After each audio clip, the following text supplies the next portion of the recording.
Okay, so picture this. It's the early 2000s and you've just gone home from middle school. You haphazardly throw your backpack to the ground and run to the room that has your family shared desktop computer.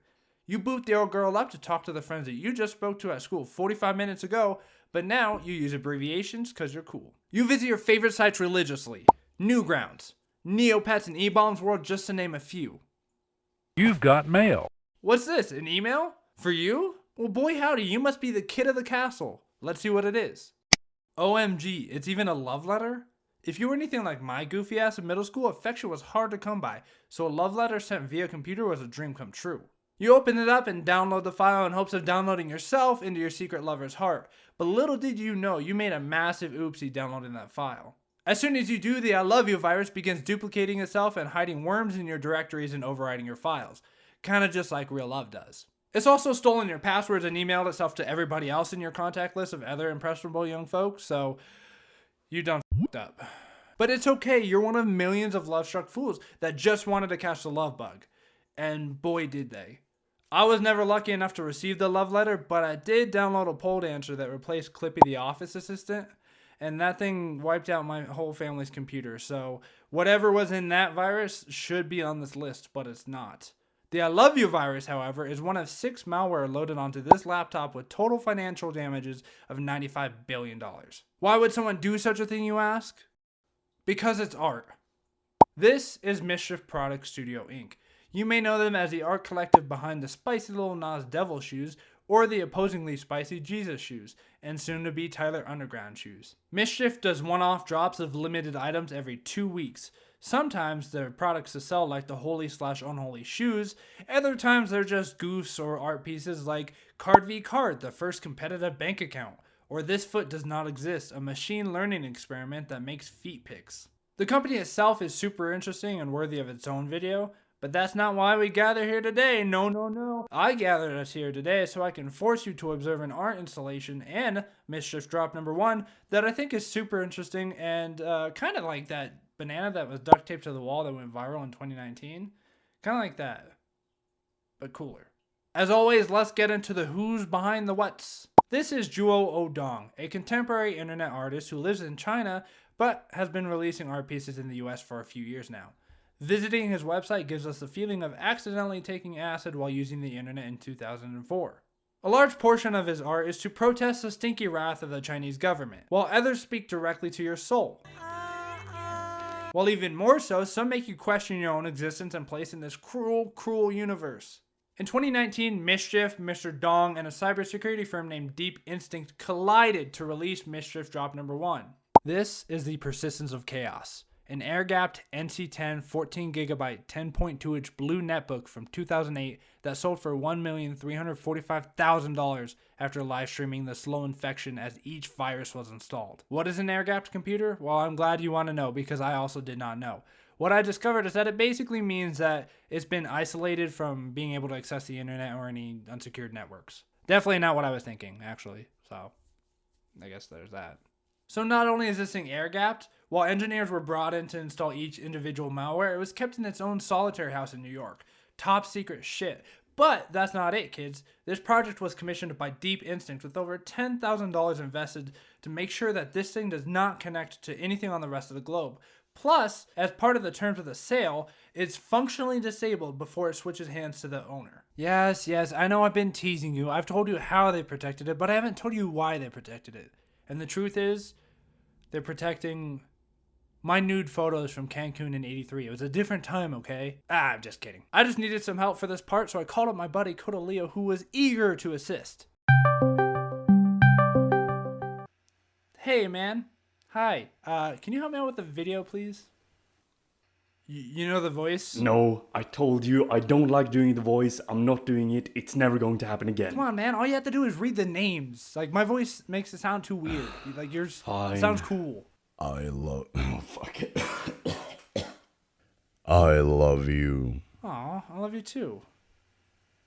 The I Love You virus made its pop star debut in May of 2000 and still remains one of the furthest reaching viruses, coming third only to Jake Paul and Bryce Hall. In just 5 hours on May 4th, 2000, the virus had spread across Asia, Europe, and North America. The UK's House of Commons, Ford Motor Company, and Microsoft all had to take their email servers offline.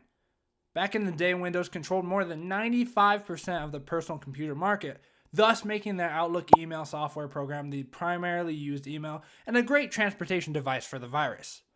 Once entering the United States, it crippled the email services of nearly every military base in the country. In Norway, Scampics lost 4,500 photos.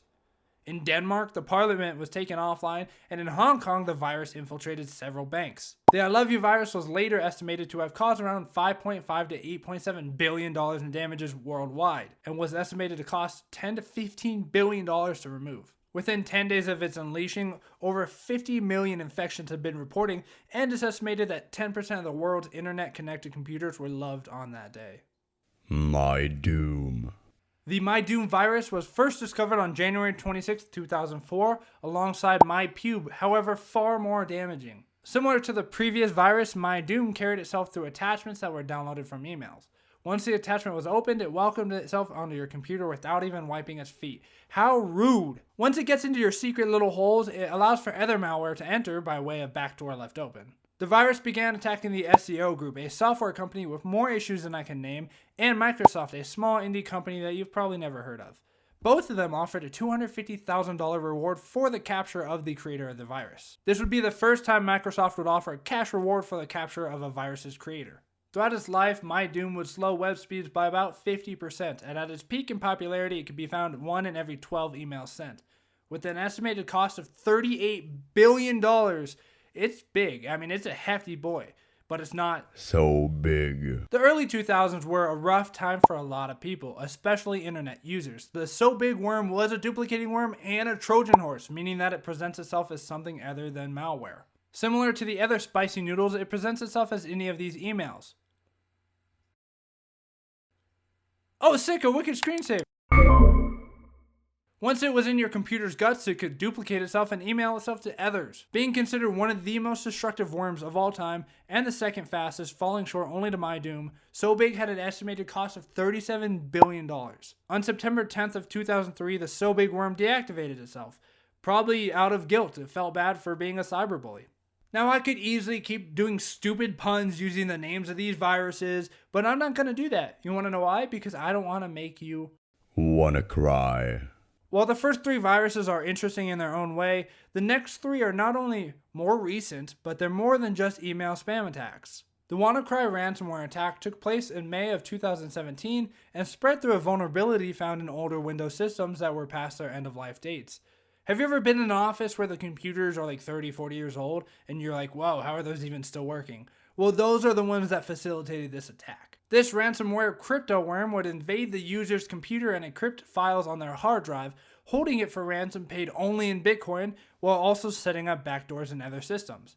WannaCry shed tears onto 200,000 plus computers over 150 countries and caused $4 billion in damages. Due to this ransomware only attacking that vulnerability that was found in older systems, a lot of businesses were protected, but this virus is still out on the town living it up, just in smaller quantities. In 2018, Boeing was hit, but it only impacted a few production computers, and they were able to kind of bounce back fairly quickly. Now let's head down south for the next ride on the virus coaster. DarkTequila. This sophisticated worm is different than its peers in a few ways, but it still holds its own. Transmitted primarily through USB sticks and spear phishing, this malware contains a keylogger, a network monitoring tool, and is self-propagating. Some real Kim Possible shit. In other words.